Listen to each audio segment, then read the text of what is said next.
السلام علیکم ورحمۃ اللہ وبرکاتہ۔ آج پھر سے میں آپ لوگوں کی خدمت میں قاری حنیم ملتانی رحمۃ اللہ علیہ کا بڑا ہی خوبصورت بیان لے کر حاضر ہوں، جس کا عنوان ہے عظمت صحابہ۔ بڑا پیارا بیان ہے، انشاءاللہ یہ بیان آپ کو پسند آئے گا۔ اللہ تعالیٰ مرحوم کی قبر کو نور سے منور فرمائے۔ اللہ تعالیٰ ہم سب کو بھی اس پر بیان پر عمل کرنے کی توفیق نصیب فرمائے۔ آئیے چلتے ہیں بیان کی طرف۔ من الشیطان الرجیم بسم اللہ الرحمن الرحیم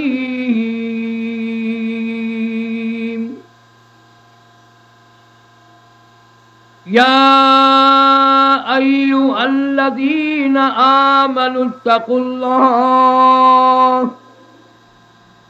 حق تقاته ولا تموتن إلا وأنتم مسلمون يا أيها الذين آمنوا اتقوا الله وكونوا مع الصادقين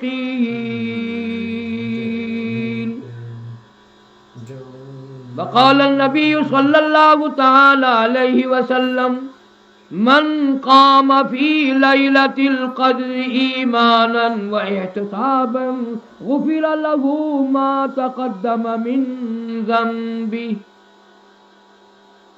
صدق الله مولانا العلي العظيم وصدق رسوله النبي الكريم ونحن على ذلك لمن الشاهدين والشاكرين والحمد لله رب العالمين۔ سارے حضرات اخلاص سے، محبت سے، عقیدت سے، اس نیت سے کہ قیامت کے دن یہی درود پاک ہمارے لیے نجات کا ذریعہ بنے گا، جتنی جس کو زیادہ محبت ہے اتنا ہی بلند آواز سے درود پاک۔ اللہم صلی علی محمد وعلی آل محمد کما صلیت علی ابراہیم وعلی آل ابراہیم انک حمید مجید۔ اللہم بارک علی محمد وعلی آل محمد کما بارکت علی ابراہیم وعلی آل ابراہیم انک حمید مجید۔ محمد کی غلامی ہے سند آزاد ہونے کی، خدا کے دامن توحید میں آباد ہونے کی۔ محمد کی محبت دین حق کی شرط اول ہے، اسی میں ہو اگر خامی تو سب کچھ نامکمل ہے۔ حضرات علماء کرام، محترم بزرگوں، عزیز دوستو، رمضان المبارک کا برکتوں والا مہینہ، رحمتوں بھری رات، ختم قرآن کی تقریب سعید، آپ اور میں اس بات کی قدر نہیں جانتے، اس رات کی، اس دن کی، اس مجلس کی قیمت آسمان والے سے پوچھو۔ خدا بند کریم کے نزدیک، پروردگار عالم کے یہاں اس محفل، اس مجلس، اس وقت کی کیا قیمت ہے؟ حضور کریم سب کہہ دو صلی اللہ علیہ وسلم نے ارشاد فرمایا، حضرت علی رضی اللہ تعالی عنہ راوی ہیں، فرماتے ہیں کہ اگر رمضان المبارک کا کوئی روزہ کسی نے بیماری کی وجہ سے مؤخر کر دیا، سفر کی وجہ سے چھوڑ دیا کہ عید کے بعد قضا کر لوں گا،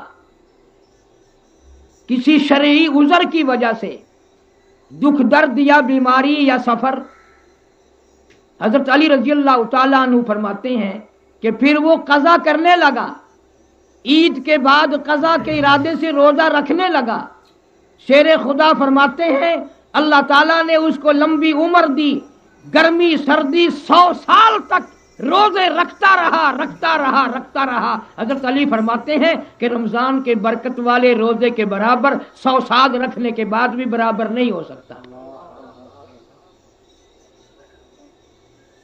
حالانکہ نیت یہ ہے کہ قضا کر دوں گا، اور ہزاروں لاکھوں قضا نکال دیتے ہیں، لیکن حضرت علی فرماتے ہیں اس نے تو اپنی طرف سے قضا نکال دی، پر وہ رمضان والی برکت کہاں سے آئے گی؟ وہ رحمت کہاں سے آئے گی؟ وہ دریائے کرم جوش میں جو آتا تھا وہ کہاں سے لائے گا؟ آج افطار کے وقت روزہ دار دعا کرتا ہے، مالک کائنات کی قسم ہزاروں فرشتے اس کی دعا پہ آمین کہتے ہیں۔ اور روایت میں آتا ہے کہ روزہ افطار کے وقت اگر کوئی دعا نہیں مانگتا تو فرشتے کہتے ہیں بد وقت ہم تو تیری مغفرت کے طالب تھے، تو نے خود بخشش نہیں چاہی، تو جا بدبخت ہو کے مر۔ اتنا عظمتوں والا مہینہ، اتنا برکتوں والا مہینہ، جس کی برکتیں زندوں سے گزر کر مردوں تک پہنچتی ہیں۔ حضور کریم صلی اللہ علیہ وسلم نے فرمایا کہ رمضان المبارک کا جب چاند نظر آتا ہے تو قبر والوں سے عذاب اٹھا لیا جاتا ہے، دوزخ والوں سے عذاب اٹھا لیا جاتا ہے۔ وہ عرض کرتے ہیں الہی یہ چین کیسا ملا، یہ راحت کیسی ملی، یہ چھٹی کیسی ملی؟ جواب ملتا تمہیں پتہ نہیں، محبوب کائنات صلی اللہ علیہ وسلم کی امت پہ رمضان کا چاند نظر آ گیا۔ ارے مردوں نے رحمت خداوندی کو سمجھ لیا، قبر والوں نے اللہ کی رحمت کی برکات اور رمضان کے مہینے کی برکتوں کو جان لیا، زندوں کو خبر ہی نہیں۔ اس کا بھی کوئی دنیا میں علاج ہے کہ آدمی جان بوجھ کر کوئی چیز حاصل کرے ہی نہ، فائدہ اٹھاوے ہی نہ۔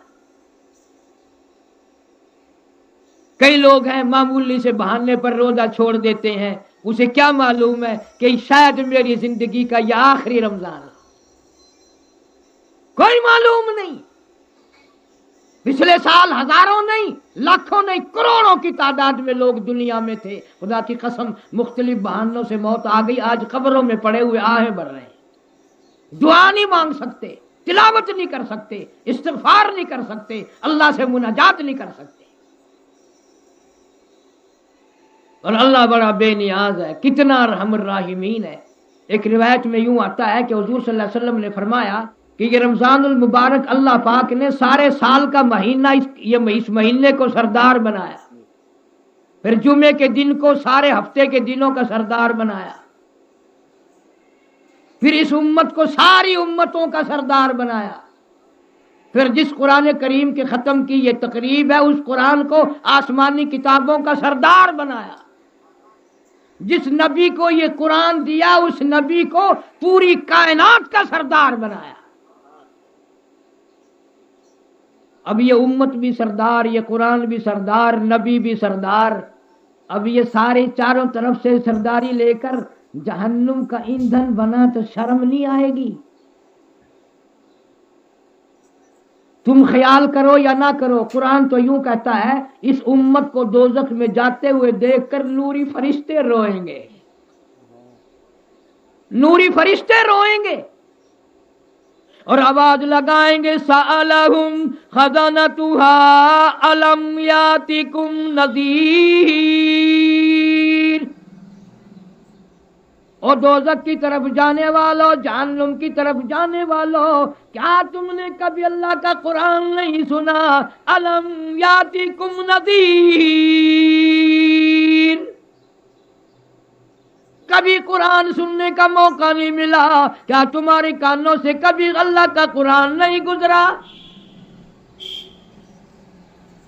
سوال بھی کریں گے، نوری فرشتے سوال بھی کرتے ہیں، روئیں گے بھی صحیح، اے جانے والے تو اتنے بڑے نبی کا امتی ہو کر دوزخ میں چلا، تجھے شرم نہ آئی؟ تجھے غیرت نہ آئی؟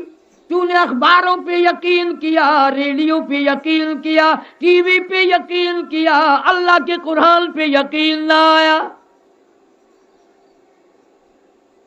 آج اگر دنیا بھر کے جاہل سائنسدان اعلان کر دیں کل یوں ہونے والا ہے، سب کو یقین آ جائے گا۔ اللہ کے نبی نے، اللہ کے قرآن نے فرما دیا قل اللہ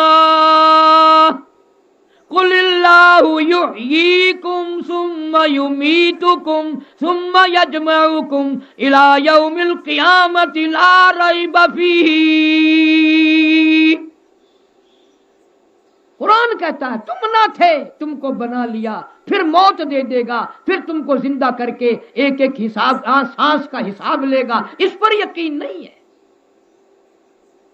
آج پوری دنیا میں کیوں امت کی پٹائی ہو رہی ہے؟ کیوں مسلمان چاروں طرف سے پریشان ہے؟ ارے ہو مسلمان اور کافروں کے ہاتھوں کے نیچے۔ تاریخ کو جھٹلا دیا ہم نے، اسلام کی تاریخ کو پامال کر دیا۔ جن صحابہ کرام کو اس زمانے کے لوگ ننگے بھوکے فاقہ مست کہتے ہیں، اور ان فاقہ مست لوگوں نے کابل سے لے کر طرابلس تک اسلام کا جھنڈا لہرایا۔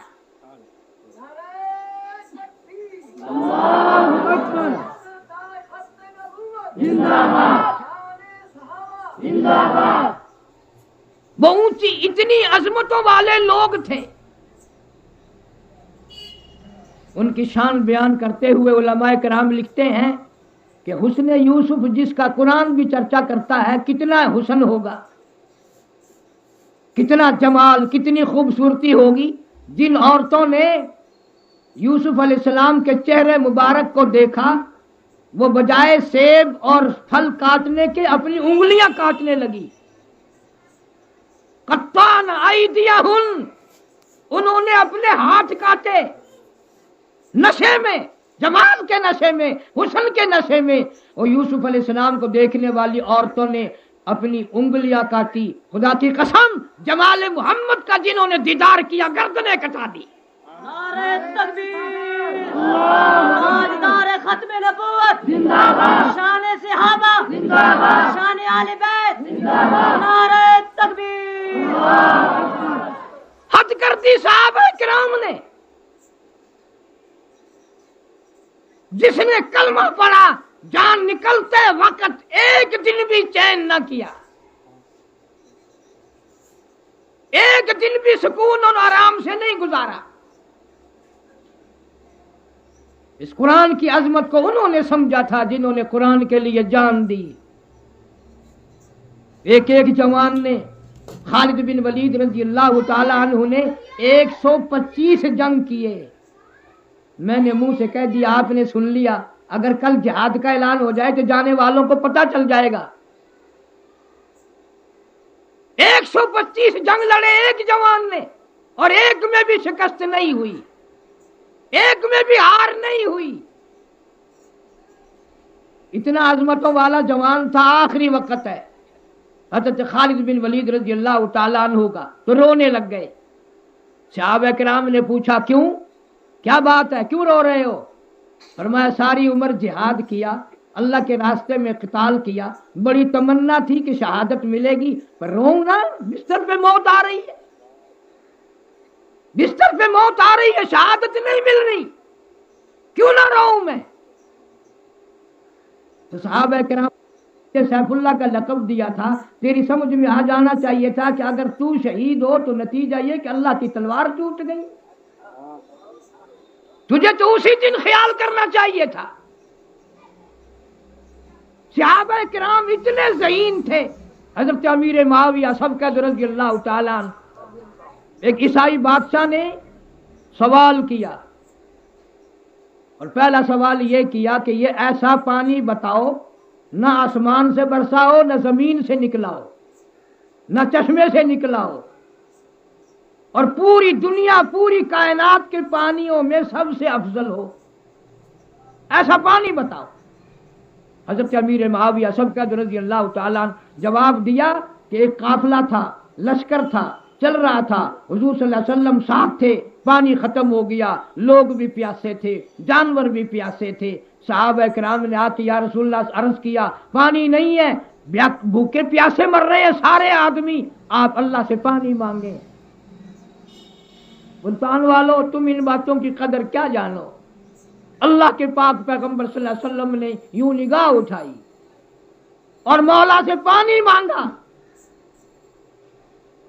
آواز آئی میرے محبوب کریم صلی اللہ علیہ وسلم کلیم اللہ کو پانی کی ضرورت پڑی تھی. میں نے موسیٰ علیہ السلام کو پانی پتھر میں لکڑی لگوا کے دیا, پتھر میں لاٹھی لگوائی, اس سے چشمہ جاری کیا. آج اگر آپ کو بھی یوں ہی پانی دوں, آپ کو بھی لکڑی پتھر پہ مارنی پڑے, تو کلیم اللہ اور حبیب اللہ میں فرق کیا ہوگا؟ وہ کلیم اللہ تھا, آپ میرے حبیب ہیں, حبیب اللہ ہیں. میں آپ کو موسیٰ علیہ السلام کے برابر کیسے کروں؟ پھر پانی کیسے ملے گا؟ اور فرمایا میرے حبیب صلی اللہ علیہ وسلم یہ پیاری پیاری انگلیاں ایک برتن میں رکھ دیں, چند قطرے پانی کے پہلے منگوا کر اس میں ڈال لیں, اور اس کے بعد یہ اپنی پیاری پیاری انگلیاں اس برتن میں آپ رکھ دیں. مجھے اپنی بے نیازی کی قسم چشمے میں جاری کر دوں گا. وہ پانی انگلیوں سے نکلا, سارے قافلے نے پیا, اور صحابہ کرام کو ایسا پانی ملا, پوری کائنات میں ایسا پانی کسی کو نہیں ملا. صحابہ کرام کے صدقے میں صحابہ کرام کے جانوروں کو بھی ایسا پانی ملا. حضرت امیر معاویہ رضی اللہ تعالیٰ عنہ نے جواب دیا کہ وہ پانی ساری کائنات میں سب سے افضل پانی تھا. عیسائی نے اقرار کیا کہ آپ کا جواب بالکل ٹھیک ہے. دوسرا عیسائی بادشاہ نے سوال کیا کہ دنیا میں جنت کی کیا چیز موجود ہے؟ حضرت امیر معاویہ رضی اللہ تعالیٰ عنہ نے جواب دیا کہ حجر اسود. اللہ سب کو زیارت نصیب فرمائے, سب کو اللہ تعالیٰ اس کا بوسہ نصیب فرمائے. جو عمرے کے لیے گئے ہوئے اللہ سب کا عمرہ قبول فرمائے. اس نے کہا ٹھیک ہے. عیسائی بادشاہ نے سوال کیا کہ ایسی چیز بتاؤ نہ ماں ہو نہ باپ ہو, اور دنیا میں وہ چیزیں چلی ہوں, پھری ہوں, کھایا ہو, پیا ہو, وہ چیزیں بتاؤ. سیدنا امیر معاویہ رضی اللہ تعالیٰ عنہ نے جواب دیا کہ موسیٰ علیہ السلام کی لاٹھی آسا جو اژدہا بن گیا تھا, اس نے کھایا بھی اور پیا بھی اور چلا بھی, اس کی نہ ماں ہے نہ باپ ہے.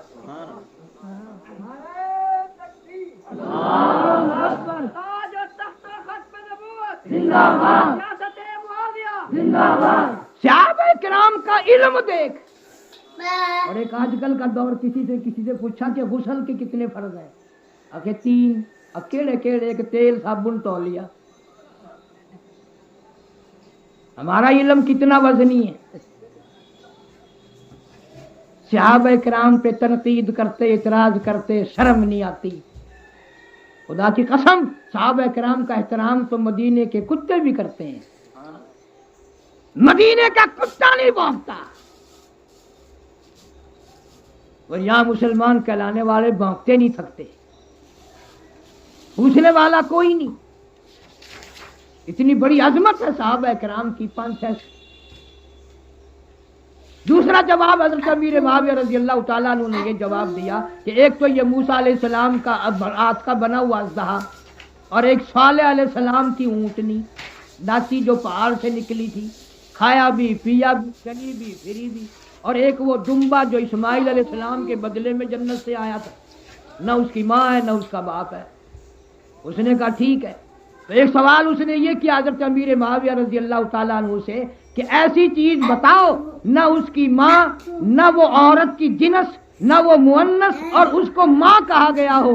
تو امیر معاویہ نے جواب دیا ام القریٰ, مکے کی زمین کو ماں کہا گیا ہے. ایک اور سوال اس نے یہ کیا کہ ایسی چیز جو جاندار نہ ہو, نہ کھائے نہ پیے, لیکن سانس لیتی ہو. حضرت امیر معاویہ نے جواب دیا وَالصُّبْحِ اِذَا تَنَفَّسَ, صبح کا وقت سانس لیتا ہے. تو عیسائی بادشاہ نے فوراً کاغذ بھیج دیا کہ جس نبی کے دیوانوں کا اتنا بڑا علم ہے, اس کے نبی کا کتنا بڑا علم ہوگا. مسلمان ہو گیا صحابی کے علمیت کو دیکھ کر. اور آج ہم نہ جانے نہ پہچانے، بس یوں ہی پھرتے ہیں، اپنا ادھر کاغذ پڑھا، اخبار پڑھا، رسالہ پڑھا، عالم بن گئے، فتوے دینے شروع کر دیے. فتوے بھی بڑے عجیب عجیب چلتے ہیں ہمارے یہاں. اس لیے عرض کر رہا تھا کہ صحابہ کرام کی قربانیوں کے صدقے میں تجھے آج لا الہ الا اللہ محمد الرسول اللہ کلمہ نصیب ہے. میں اسی سال میں ساؤتھ افریقہ گیا تھا. ایک نوجوان میرے ہاتھ پاؤں کافی دبائے، چلے پہ تھا میں، تو میں نے اس سے پوچھا کہ یار تو زیادہ ہی دیر تک بیٹھا رہتا ہے، پیر ہاتھ دباتا ہے، جاتا نہیں ہے، کیا بات ہے؟ وہ کہنے لگا جی جتنے یہ اور ہیں نا ان سب کو کلمہ دروازے پہ پڑا ہوا مل گیا، مجھے تو کلمے کے بدلے میں بیوی بچے دولت گھر مال سارا چھوڑنا پڑا ہے، مجھے بڑا کلمہ مہنگا پڑا ہے، کلمے کی میں نے قیمت چکائی ہے. تمہیں کیا قدر ہے کلمے کی؟ پچھلے سال پشاور جانا ہوا تو وہاں ساتھیوں سے کہا کہ بھئی وہ افغانستان میں جو جہاد کر رہے ہیں کسی سے ملاقات تو کراؤ. ایک عالم شیخ الحدیث سے ملاقات کرائی، ان سے پوچھا، میں نے کہا جی بتاؤ وہاں کیا گزر رہی ہے؟ تو فرمانے لگے اگر قرآن کو زندہ سمجھنا ہو تو افغانستان میں آ جاؤ، قرآن کو زندہ سمجھنا ہو، تم تو کتابوں میں اور ورقوں میں اور حرفوں میں مانتے ہو قرآن کو. اور وہ قسم کھا کے کہنے لگے جب کوئی مسلمان شہید ہو جاتا ہے فضا میں خاص عطر کی خوشبو پھیل جاتی ہے، اور جب کوئی کافر مردار ہوتا ہے فضا میں مردار کی بدبو پھیل جاتی ہے. اور ایک روسی نوجوان کو وہ لائے، مجھ سے ملایا، وہ انگریزی بولتا تھا. میں نے اس سے پوچھا کہ بھئی تو اسلام میں آیا ہے، کوئی تبدیلی محسوس کی ہے، کیا فرق محسوس کیا؟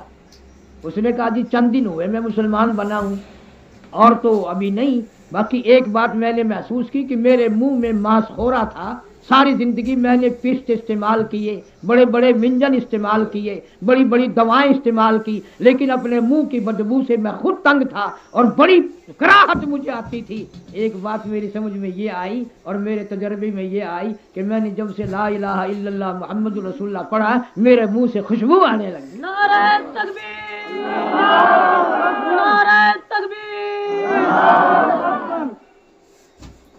ہم نے اس کی قیمت کوئی نہیں جانا، ہم نے یوں ہی نہیں سوچا کہ یہ کلمہ کیا چیز ہے، کس کا یہ کلمہ ہے، کون اس کلمے کو بنانے والے ہیں، ہم نے یوں ہی سمجھ رکھا.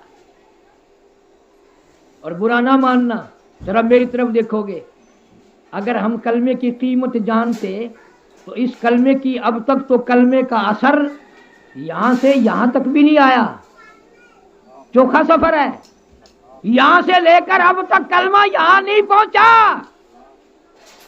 یہاں تک تو آنے میں وقت لگے گا، دل پہ آنے میں تو وقت لگے گا، تیری تھوڑی پہ اب تک کلمہ نہیں آیا، 2 انگل کا سفر کلمے نے اب تک نہیں کیا. اگر کلمہ یہاں آتا تو کلمے کا ظہور نہ ہوتا، کلمے والے کی شکل ہوتی، کلمے والے کی صورت سے تجھے پیار ہوتا، محمد صلی اللہ علیہ وسلم کی شکل صورت سے تجھے پیار ہوتا، محبت ہوتی. اور پھر کئی لوگ ہم سے چپکے سے شو شو کر کیا کے پوچھتے ہیں ایسا وظیفہ بتاؤ جو خواب میں حضور کی زیارت نصیب ہو جائے. یوں زیارت نہیں ہوا کرتی ہے، شکل تیری یہودی کی، اعتقاد تیرے عیسائیوں کے، اعمال تیرے مشرکوں والے، کیسے زیارت ہوگی؟ زیارت تو یوں ہوتی ہے. اس سال تو رائمن کے اجتماع کے موقع پر میں مکہ مکرمہ میں تھا، وہاں ساؤتھ افریقہ سے جماعتیں بھیجی ہم نے.